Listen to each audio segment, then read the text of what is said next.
this session, I'll be explaining you Python data science topic, and that is Numpy. So basically, it starts from Numpy only. So whenever you are hearing about data science, you will also hear about Numpy, Pandas, and Matplotlib usually. So these are the three Python modules which are doing all the wonders in data science, visualizing the data.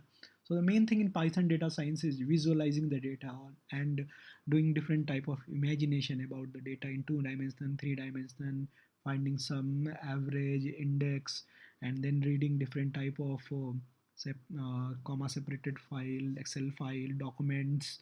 So data can be in different form. So here I am dealing with some function. So here I'm importing numpy as np. So np will be acting as an object, and there will be different function. So here you can find the documentation. And also, if it is not installed, you can open terminal and you can install it. Pip install numpy. In Linux terminal also you can do the same thing. So it is already installed. So in numpy has different functions. For example, np dot once. So you will get that np object dot function. Basically, the object oriented programming Python, everything is considered as object. So when you do something like object dot function name, so that function will be called. So you will also get the documentation about that function. np dot once. So shape, and then data type, then order. So here shape is nothing but 5. Here the total number of elements will be 5 and value of each element will be 1. So our data will be 1, 1, 1, 1, 1.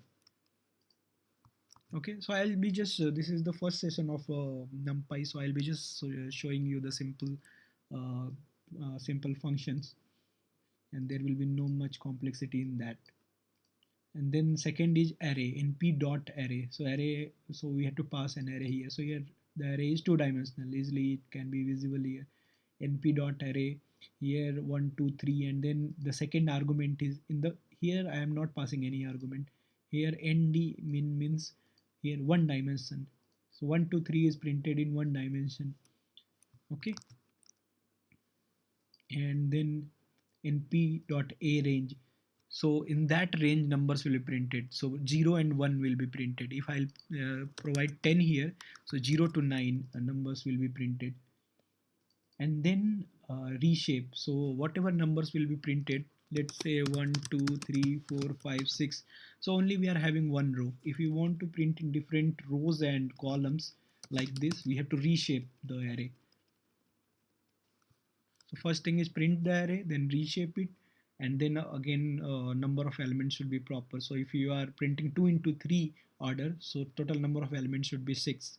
If you are printing 3 into 3, total number of elements should be 9, otherwise it will throw error.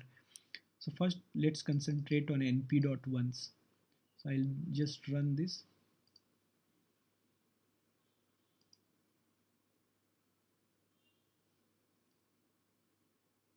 So np.once, 5 times 1 is printed. Then let's focus here.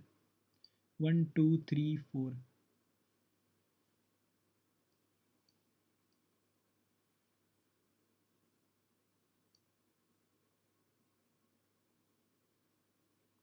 Okay, so I'm not printing it, that's why I was not finding that.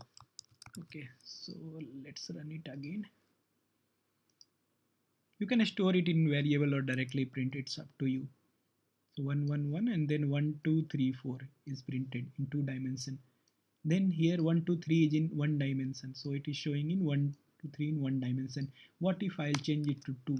So same thing, 1 2 3 will be printed in 2 dimension. So just concentrate it here, because this is very important and little bit confusing. So now you can see 2 brackets here. So 1 2 3 is printed but in 2 dimension. Same thing, because initially people will think that why 1 2 3 is not getting printed in some order. 1 2 3, even like if 1 2 3 4 is there,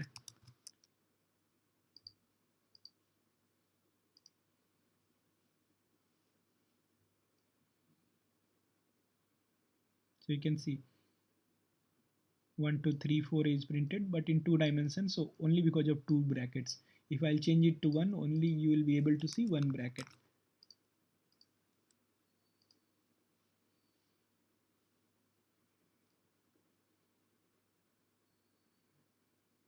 Okay, one bracket, so it is in one dimension. Then comes range, np array, and then we are providing range in the first argument. Here first argument was elements, so range 12 means from 0 to 12, and then type will be float, so we can see 0 1 2 3 4 up to 11.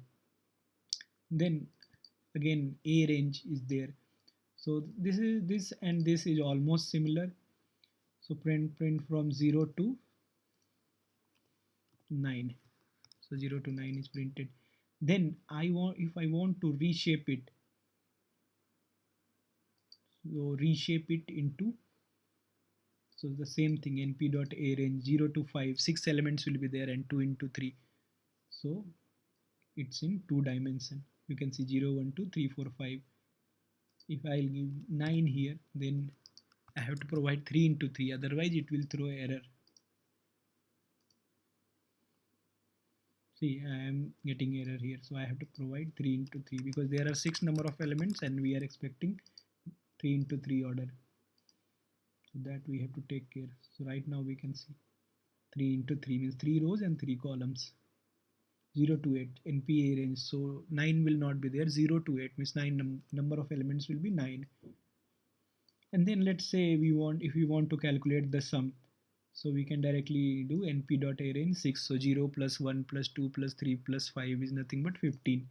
If I want to find the average, I can simply divide it by 5. So mathematical computation is very easy as compared to list. In list that facility is not there. You have to first add it in for loop, for I equal, for I in list, then I equal to I plus I, something like that you have to do. And then again you can find different type of p dot a range 6 dot max. So here you can see there are different kind.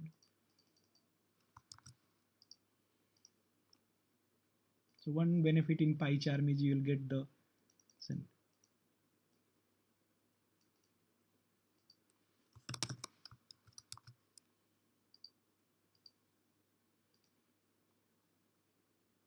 so you're getting maximum number is 5. So the same thing I can run in Linux terminal. I'll show you.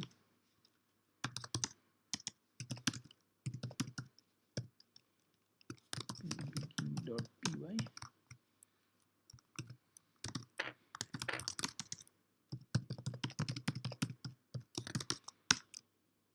Same thing I am getting here.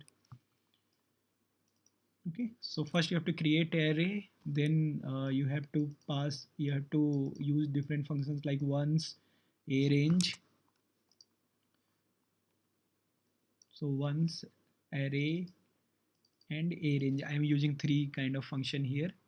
Then here you can pass different type of object, and object can be list, dictionaries, anything that I'll be again showing you in next session. And then you have to take care of, yeah, num arguments and optional argument, and what are the mandatory arguments, and then reshaping it, and then applying different type of calculations and finding the slices. Everything I'll show in the next session. Thanks for watching.